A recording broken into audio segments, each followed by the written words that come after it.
तो हमारा जो विजुअलाइजेशन है वो हमारे ब्रेन और बॉडी पे क्या इफेक्ट करता है, इसके बारे में साइंस वालों ने बहुत सारी एक्सपेरिमेंट की है। तो मैं आपको एक इसका सीधा सा एग्जांपल देता हूँ, प्रूफ देता हूँ, ताकि आप इसको बहुत गहराई से समझें। जैसे किसी का, मान लीजिए किसी व्यक्ति का पास्ट में एक एक्सीडेंट हुआ था, है ना, वो रियल में हो चुका है ना। अब क्या होता है कि वो टाइम भी बीत चुका है, बहुत सारा समय भी निकल चुका है, परंतु जितनी बार गहराई से उसे याद किया जाएगा, उसको शेयर किया जाएगा, उतनी ही बार माइंड और बॉडी उसके ऊपर सेम इफेक्ट देखा जाएगा, है ना। गूस बम्प हो जाएंगे, मतलब आपके रोंगटे खड़े हो जाएंगे जब भी आप उसके बारे में सोचेंगे। सिर्फ सोचना, एक कल्पना करना, एक इमेजिनेशन क्रिएट करना कि वो उस दिन मेरे साथ ऐसा हुआ था।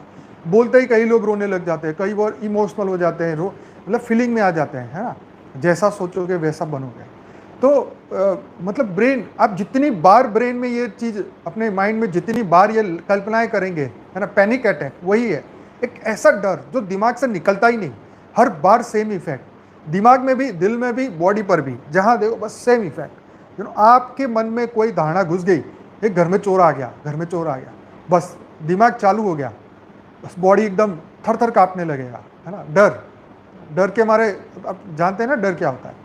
मतलब ये कि ब्रेन को अगर आप फालतू की बातें भी बता दो तो भी वो डर जाएगा और अंदर इमेजिनेशन कर देगा। जैसे बोल देगा अंधेरे में भूत है, भूत है, भूत है, रियल में तो कुछ नहीं है, पर आपने इमेजिन कर दिया, है ना। तो बस ब्रेन का काम तुरंत ही हाथ पैर कांपने लग जाएंगे। क्यों? क्योंकि ये जो इफेक्ट है ना, ये विजुअलाइज, आपने गलत विजुअलाइज कर दिया, आपने अपने ब्रेन को गलत कमांड दे दिया। तो थॉट आपके दिमाग का क्या कर सकते हैं आप सोच सकते हैं, है ना। यस, वर्चुअल रियलाइजेशन, विजुअलाइजेशन, मतलब ये सही लिखा आपने। हाँ जी, it's a same visualisation process, हर बार same effect, fear and sorrow. जितनी बार इसको याद करोगे बुरे एक्सीडेंट को, इतनी बार वो डर पैदा होगा, उतनी ही बार वो दुख भी पैदा होगा, दोनों साथ में, है ना, एक के साथ एक फ्री। तो जो आपने रिकॉर्डिंग अपने पास्ट में कर दी है और उसको याद की है, अपने पुराने घाव को खरोचा, तो वो कभी कैसे ठीक होंगे, वो तो नहीं होने वाले हैं, है ना। चलो इसी पे आपको एक और इफेक्ट देता हूँ, एक और एग्जांपल देता हूँ। जैसे गांव के अंदर एक बीमारी फैल गई। अब वो बीमारी इतनी फैल गई कि सभी लोगों में वो पहुंचने लगी। तो धीरे धीरे गांव के हकीम वैद्य ने एक जड़ी बूटी लाके सबको देनी शुरू की और लोग धीरे धीरे ठीक होने लगे। लेकिन वो इतनी ज़्यादा फैल गई कि वो जड़ी बूटी खत्म हो गई। तो वैद्य ने सोचा अब क्या करें। तो वो बहुत इंटेलिजेंट था, वो ज्ञानी था, ध्यानी था। उसने क्या किया कि वो जड़ी बूटी के नाम पे कोई और चीज़ देने लग गया, नाम उसी का वही रखा कि वही जड़ी बूटी है। तो सबने उसके ऊपर, उसकी बात पे बिलीव किया। जैसे प्लेसिबो इफेक्ट होता है, ऐसे ही वो उसका नाम जो है वो काम कर गया, वो जड़ी बूटी है वो काम कर गई, है ना। और सभी लोग जो है वो ठीक होने लग गए। तो कहता है ना, कलयुग में नाम का प्रभाव, नाम ही है जो वो प्योर रहा है, बाकी सब इम्प्योर हो चुका है। तो नाम का प्रभाव जो है वो बस अब रह गया है। तो इसीलिए परम शांति सोचो क्यों बोलना है, परम शांति सोचो, बोलो, परम शांति मिल जाएगी। कितना गहरा मंत्र बापूजी ने दिया है, अमेजिंग। मैं आज जब ये एग्जाम्पल को सुना है तब मेरे दिमाग में लाइट हुई कि क्या मस्त मंत्र है ना। तो कहने का मतलब वो ब्लेसिंग, वो इफेक्ट से सब ठीक होने लगे। और तो उसी के नाम पे, वही जड़ी बूटी का नाम, और उसकी जगह कुछ और दे दिया गया और बोला गया कि वही जड़ी बूटी है। किसी को कुछ पता भी नहीं चला और धीरे धीरे सब ठीक होने लगे। तो इसीलिए बुरी बातों को ना रिपीट करना है, ना रिवाइज करना है, ना ही रीअफर्म करना है ना। बुरी बातों को स्टॉप इमीडिएटली, एकदम दिमाग में से निकालना है।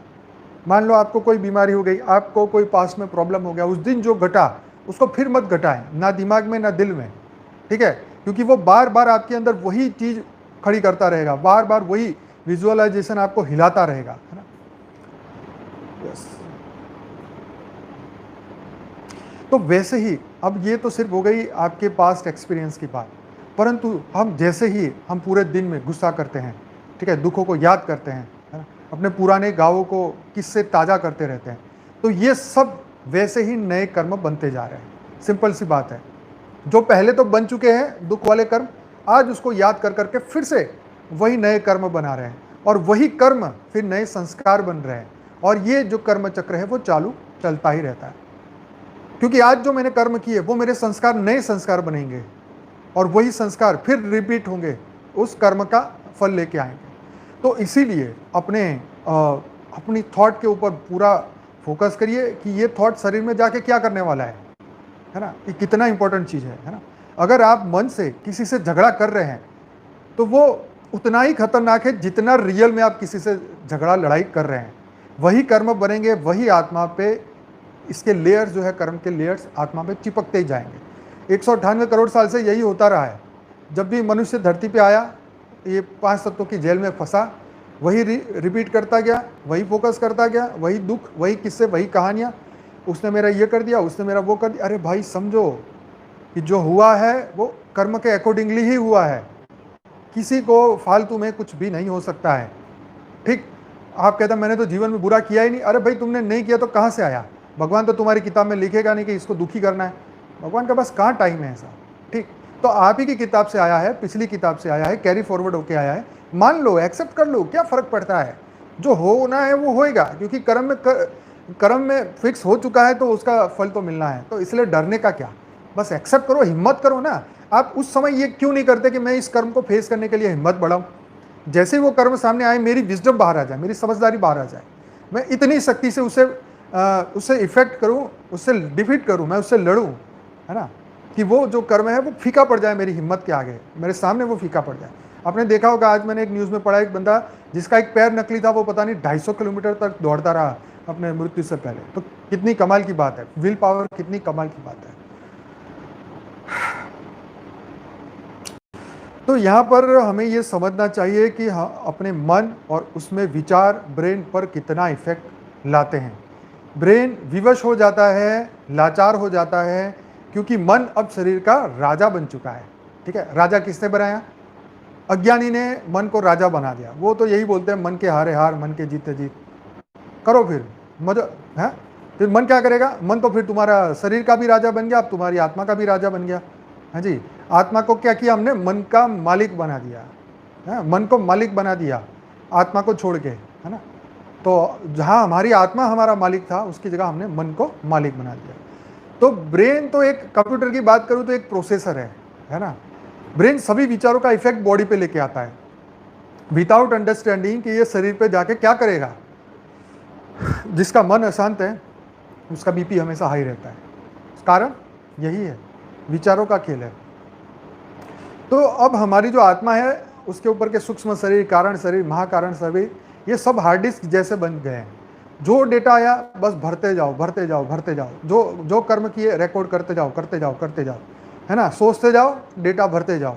अब टेम्पररी फाइल कौन डिलीट करेगा? अगर टेम्पररी फाइल डिलीट नहीं करेंगे तो कंप्यूटर हैंग हो जाएगा। ठीक है कि नहीं? तो अपने अंदर जो स्टोरेज हो रहा है सूक्ष्म शरीर में, कारण शरीर में, उसकी भी सफाई करो, है जी। सफाई नहीं करोगे तो वो जाम हो जाएगा, है ना। उसके बाद क्या हो जाएगा? हाँ जी, उसके बाद आपका दिमाग एकदम क्या करे क्या ना करे, एकदम अज्ञानी की तरह, कुछ समझ ही नहीं आएगा, सुख और दुख में अंतर नहीं कर पाएगा, भावनाओं में बह जाएगा, है ना। तो किसको शांत करना है? मन, बुद्धि, संस्कारों को शांत करना है। हमें बाह्य परिस्थिति से ज़्यादा पावरफुल अंदर की शक्ति बनानी है, अंदर की शक्ति को पावरफुल बनाना है, तभी बाहर की जो सिचुएशन है उससे आप लड़ पाएंगे। ठीक है जी। तो give right thought to your body, your thought can heal your body. ठीक है, तो अपने अंदर जो भी ब्रेन में, आप माइंड में जो भी थॉट, जो भी विचार, है ना, जो भी विचार, वासना, कामना जो भी पैदा कर रहे हो, आप सब जानते हो, मुझे कुछ नहीं बोलना है। जो भी कर रहे हो उसका इफेक्ट सोच के रख लो कि शरीर पे क्या इफेक्ट आएगा। आपके शरीर, आपके थॉट से ही बीमारियां पैदा होती है और आपके सही थॉट से वो बीमारियां खत्म भी होती है। राइट। तो your thought can heal your body, ये बहुत बड़ा सब्जेक्ट है। कभी आप गूगल करेंगे तो आपको पता चलेगा। अब आते हैं इसकी रेमेडी पे, उसकी अब क्या, इसको कैसे ठीक किया जाए। तो मेडिटेशन से आत्मा की सोचने की स्पीड, मन की गति एकदम धीरे हो जाती है, एकदम धीरे धीरे स्टॉप हो जाते हैं। हम एकदम स्टॉप हो जाते हैं, हमारी बुद्धि एकदम शांत हो जाती है, कोई डिसीजन नहीं ले रही, ना अच्छा ना बुरा, एकदम परम शांति की ओर जा रही है। तो इससे हमारे जो संस्कार हैं वो कौन से बन रहे हैं ना। एक तो जैसे ही मन और बुद्धि स्टॉप हो गई तो आपके नए कर्म बंद हो गए, और हमने जो संकल्प किए मेडिटेशन में वो विजडम वाले हैं, वो पावरफुल है ना, वो एक नई एनर्जी पैदा करने वाले संकल्प है। तो वो जो विजडम है वो नए संस्कार बनाएगी, और वही संस्कार है ना, क्योंकि वही नए कर्म हमारे नए संस्कार बन रहे हैं, नए हमारा जो नया संकल्प है वो एक नया कर्म बन रहा है, और वही कर्म संस्कार बन रहे हैं, और वही संस्कार जब आगे आने वाले समय में हमारे सामने आएंगे तो वही हमें इंस्पिरेशन देंगे, क्योंकि हमने संस्कार को रीराइट कर दिया है, पुराने को छोड़ के नए डाले हैं, है ना। तो इसीलिए मेडिटेशन का फ़ायदा यही है कि हम राइट डायरेक्शन में जाएं, हम ध्यान को संपूर्ण आत्मा के ऊपर लगाएं, मन बुद्धि संस्कार से ऊपर। गीता में कहा ना, शरीर से श्रेष्ठ है मन, मन से श्रेष्ठ है बुद्धि, बुद्धि से श्रेष्ठ है आत्मा। तो आत्मा की चिंता कर। तो हम अपने मेडिटेशन में, ध्यान में, योग में, तपस्या में सिर्फ आत्मा की चिंता करते हैं, और किसी की नहीं, इस शरीर के भी नहीं, क्योंकि ये शरीर टेम्पररी है, आत्मा परमानेंट है, आत्मा ही परम सत्य है, ठीक है। और इसके ऊपर ये लेयर्स है, और इसी लेयर्स के अंदर कर्म बंधन छुपे हुए हैं। वही सूक्ष्म शरीर, कारण शरीर, महाकारण शरीर, परम महाकारण शरीर, वही सुख और दुख का खेल फंसा हुआ है, ठीक। कभी सुख आ जाएगा, कभी दुख आ जाएगा। दुख आएगा तो इसको यूज करो अपनी शक्ति बढ़ाने के लिए, अपने नए कर्म सुधारने के लिए। नए बढ़िया कर्म करने का समय आ चुका है, ये कभी मत भूलना। भगवान को गालियां मत देना, उसकी जगह अपनी विजडम को यूज करना, अच्छे कर्म करना, अच्छी सोच लाना।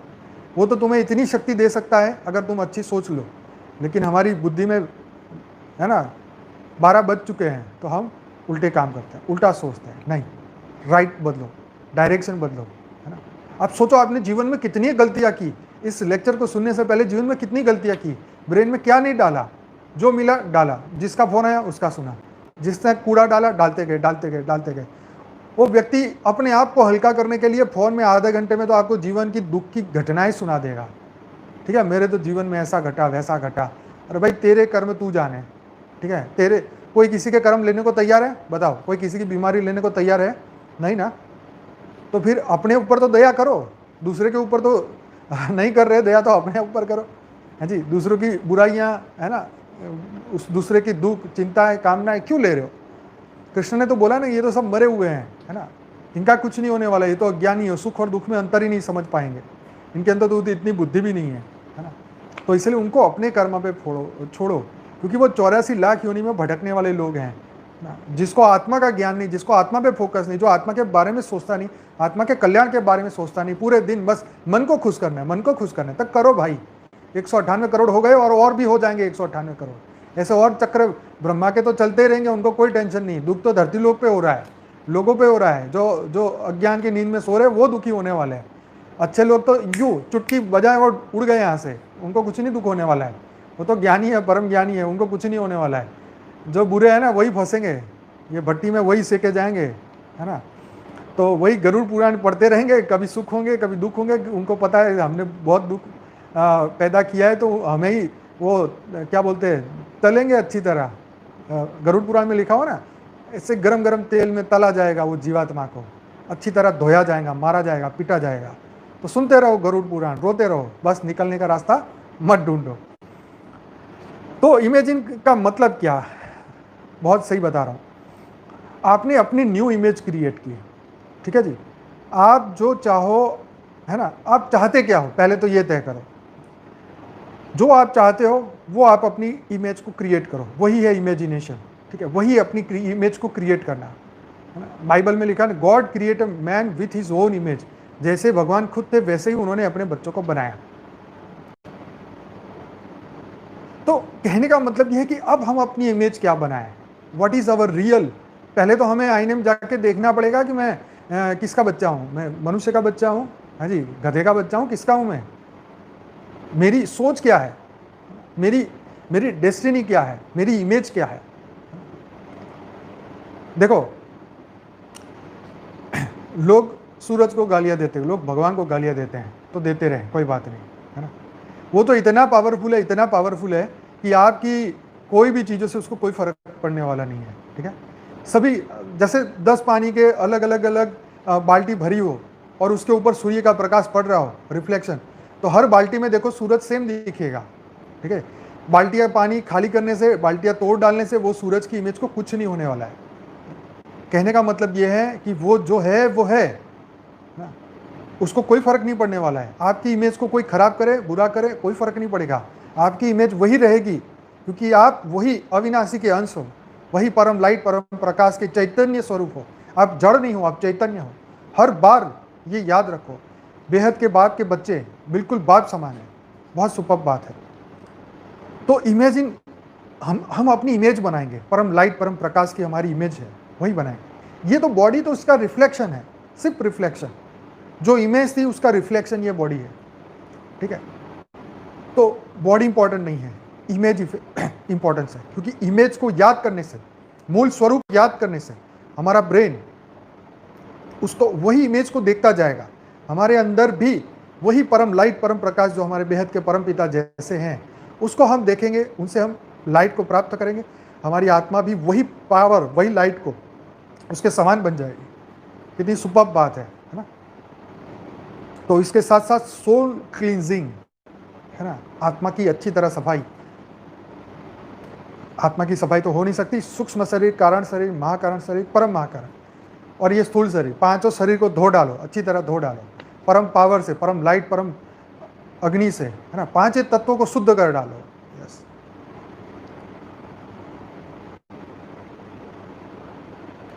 तो इंटरनल कर्म, वो उसके ऊपर फोकस करो, है ना। इंटरनल कर्म हम जो बना रहे हैं सूक्ष्म गति से, किसी को पता भी ना चले, कानों कान पता भी ना चले, कोई हमें देख भी नहीं रहा है, हम सोचे जा रहे हैं, सोचे जा रहे हैं, सोचे जा रहे हैं। किसी के बारे में बुरा सोच रहे हैं, किसी के बारे में अच्छा सोच रहे हैं, किसी को गालियां दे रहे हैं, किसी के मतलब जैसा हमारा दिमाग है हम ऐसा सोचेंगे, ठीक है। कोई अच्छे से अच्छा सोचेगा, कोई बुरे से बुरा सोचेगा, कोई जो भी बुरा हो सकता है वो सब सोचेगा। लेकिन ये सब इंटरनली स्टोरेज हो रहा है। जैसे आपने कंप्यूटर चालू किया, उस पर काम करने लगे, आपकी हर एक्टिविटी रिकॉर्ड हो रही है। ऐसे ही हमारे माइंड में जितना भी सुबह उठ के जो चालू किया आपने, 60,000 थॉट आपके पास है, जितने भरने भरो, है ना, वही कल आने वाले हैं सामने।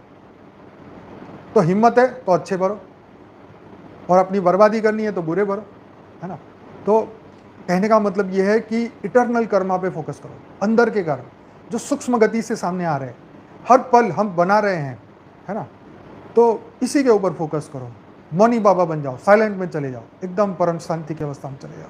सबको छोड़ दो, एक दिन के लिए मानसिक सबको छोड़ दो, हर रिश्ते को छोड़ दो, एक रूम में लॉक हो जाओ, किसी को कुछ मत बोलो, मजा आ जाएगा। एक वही होगी आपकी क्लींजिंग, है ना। ये सोचो, एक दिन पूरा यही सोचो कि ना इस शरीर का कोई रिलेटिव है, ना ही इस शरीर, ये मैं सिर्फ आत्मा हूँ, आज के दिन में आत्मा हूँ, ना कोई मेरा रिश्तेदार, ना ही मेरा कोई फलाना, ना ढिकना। फोन को बंद कर दो, किसी से बात मत करो, जितना खाना पीना हो रूम में रख लो, बस एकदम कंप्लीटली सभी चीज़ों से दूर हो जाओ, मुक्त हो जाओ, अपने आप को जीवन मुक्त कर दो। जीवन में हुई नहीं मैं, ऐसा ही मानो, बस आत्मा हूँ। आत्मा बैठी है, आत्मा सोच रही है, आत्मा योग कर रही है, आत्मा ये कर रही है, आत्मा वो कर रही है। फिर देखो क्या परम शांति आने वाली है। तो use your power of imagination always. पर कौन सा इमेजिनेशन करना है? परम लाइट परम प्रकाश का।